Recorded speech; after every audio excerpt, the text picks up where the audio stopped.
Alright, so today we're going to be talking about maxillary central incisors. Alright, so what tooth is this? Now don't get smart, obviously it's a maxillary central incisor. But which tooth? Which number? So this is number 9. You can tell because the mesial side is a little bit more flattened. It's a little bit more square at the incisal edge. On the distal it's a little more round and more rounded at the edge. And if you look at the root, it curves a little bit more to the distal. So these are all ways that you can help identify between number 8 and number 9. So some anatomy to pay attention to on these teeth is the developmental grooves and the mamelons.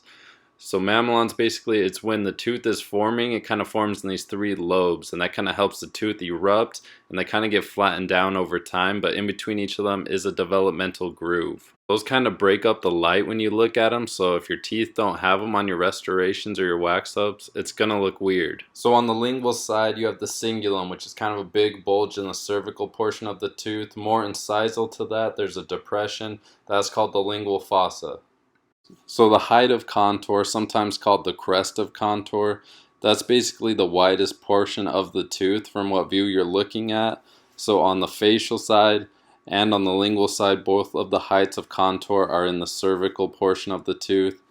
Now I put the distal and mesial heights of contour in different colors because that's also where they contact another tooth. So contacts are very important to know the location of. So your mesial contact is more in the incisal third of the tooth, and the distal contact in blue, that's kind of at the junction in between the incisal and middle portion of the tooth. Some basic anatomy here is that red line, that is the CEJ. It's basically where the cementum and the enamel come in contact together. Now line angles are huge. So I'm doing another video about line angles and I'll link that below when it's done. But basically a line angle is where 2 surfaces come in contact with each other. I just wanted to point them out for central incisors because these are one of the most important aesthetic teeth, and line angles are really crucial. Depending on where your line angles are, you can make the tooth look shorter and wider or taller and skinnier. They can be hard to see, so look at the tooth from different angles and look for kind of where the light catches it, and it'll catch it about where that red line is. So that's a line angle. So outline form's pretty basic and kind of abstract. It's just basically what shape that tooth looks like kind of from each view, and they're not necessarily perfect. So from the facial view, what is that, a rhombus? From the side, it's a triangle, and if you look at it from the incisal edge, it's kind of like a triangle. So you'll get quizzed on these kind of things sometimes, so they're good to know. These teeth generally have 1 root with 1 canal. It's wider mesiodistally and thinner buccolingually, so that's something to take note of, and kind of a triangular shape.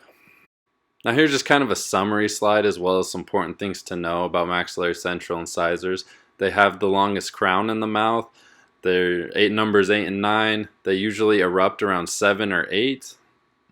So you may have noticed in the video that there are some pretty cool little animations. Well, that comes from this app I have called BoneBox Dental Light. If you just look it up in the App Store, it's probably the only one like it that you can find. But it's a virtual, type it on your phone that you can look at a full mouth series, look at all the teeth. You can select each individual tooth and look at its kind of anatomy of it. And you can also test yourself as a quiz function where you can quiz yourself on all the different teeth. I think it's pretty accurate, pretty cool app. So if you guys want to check it out, feel free. So kind of a different video today, but let me know what you guys think of that. Do you like that kind of style? Do you want me to do more educational kind of videos like that? Well, I was planning on doing that for every kind of tooth in the mouth and going over the set, so I'll work on completing that set then. But yeah, let me know what you think.